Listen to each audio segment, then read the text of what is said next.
Bugs Bunny Pioneer, A Little Golden Book.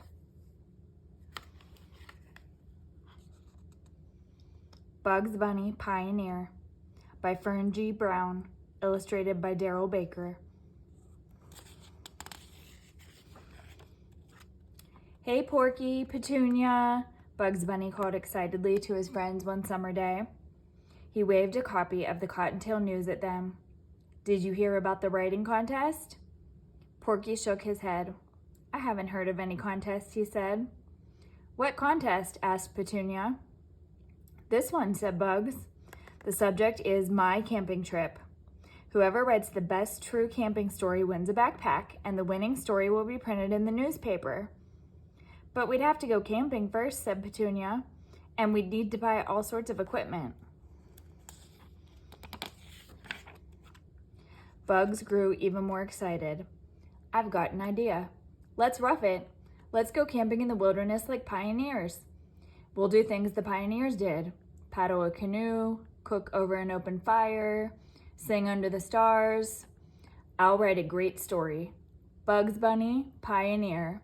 I'm sure to win, he said smugly. Porky whispered to Petunia. Let's go with him. We could enter the contest too. Petunia nodded in agreement. Maybe our stories will get into the newspaper. Just then, Elmer Fudd drove up. Hi folks, how do you like my new van? It's got a sink, table, beds. I'm going camping, and I want to be really comfy. Petunia peeked inside the van. It even has a TV, she exclaimed. How about coming along, Elmer suggested. It'll be lots of fun. Wonderful, said Porky and Petunia. Hold it, Doc, Bugs said, blocking the doorway. I can't win the contest this way. Did the famous pioneers Lewis and Clark ride in a fancy van? No way. They paddled up the river in a canoe.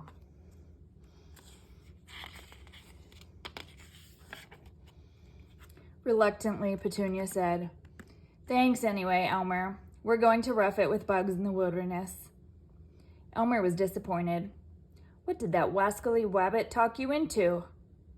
So long, Doc, said Bugs before Petunia could reply. See you on the trail. It took a couple of days for Porky and Petunia to get everything ready for the trip. Bugs made lists of things to take and things to leave behind. He was too busy planning things to do any work. Finally, Bugs and Porky and Petunia set off in their canoe. Bugs was too busy being a pioneer to paddle, but not too busy to give orders to Petunia and Porky. Stroke! Stroke! He commanded. You'll have to go faster if we're going to find a campsite before dark. It's hot, Porky complained, wiping his forehead. My shoulder hurts, said Petunia. Soon they came to a stretch of shallow, rocky rapids. Everybody out, said Bugs. It's too hard to paddle here. Carry the canoe across to the other side of the rapids. Oh dear, this canoe is heavy, Porky cried.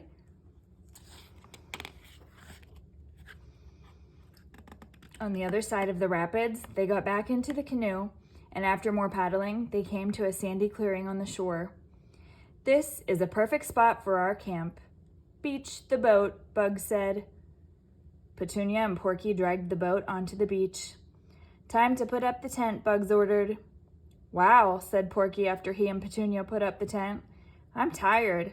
How did the pioneers survive all this work? They were tough. Like us, Bugs explained.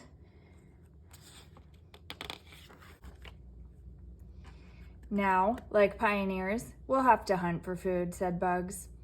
I brought some carrots, and I see some wild onions back in that field. Why don't you two pick them? Then we can have carrot and onion soup. Bugs leaned against a tree and whittled a stick while Porky and Petunia picked the onions, made a fire, chopped the carrots, and cooked the soup. How I love the rugged life, Bugs sighed happily. The soup was delicious.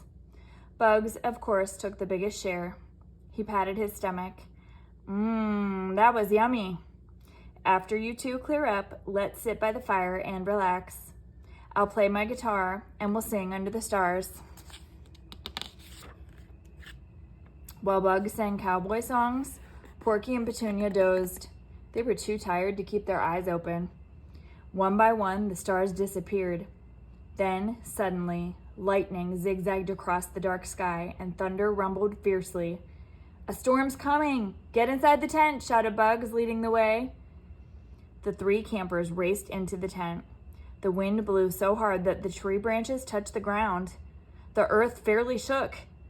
Rain came down in torrents. A mighty gust of wind tore through the tent, and the tent collapsed.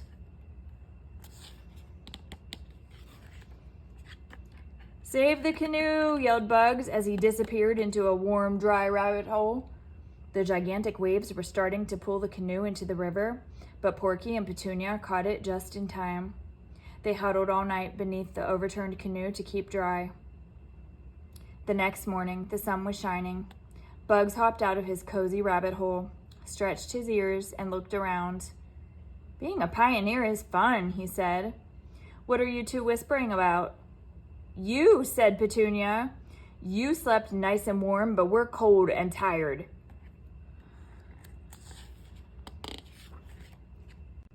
"The canoe has a big hole in it, and we'll have to hike home," Porky said.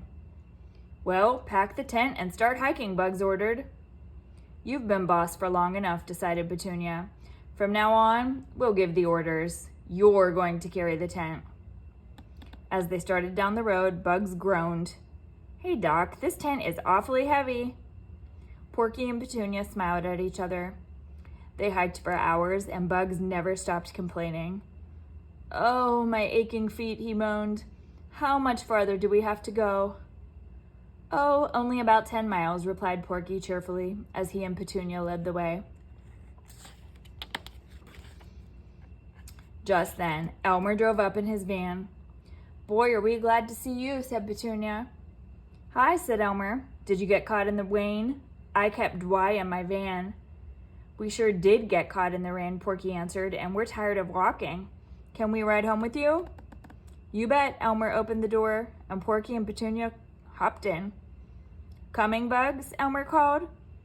Before Bugs could answer, Porky asked, "Would Lewis and Clark ride in a van if they were only 10 miles from home?"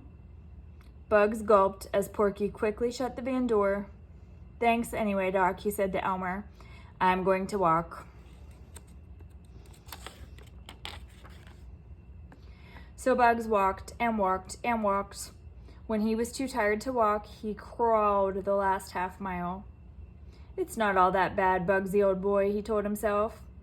"You're seeing the country up close, like a real pioneer, and it'll make one humdinger of a story for the contest."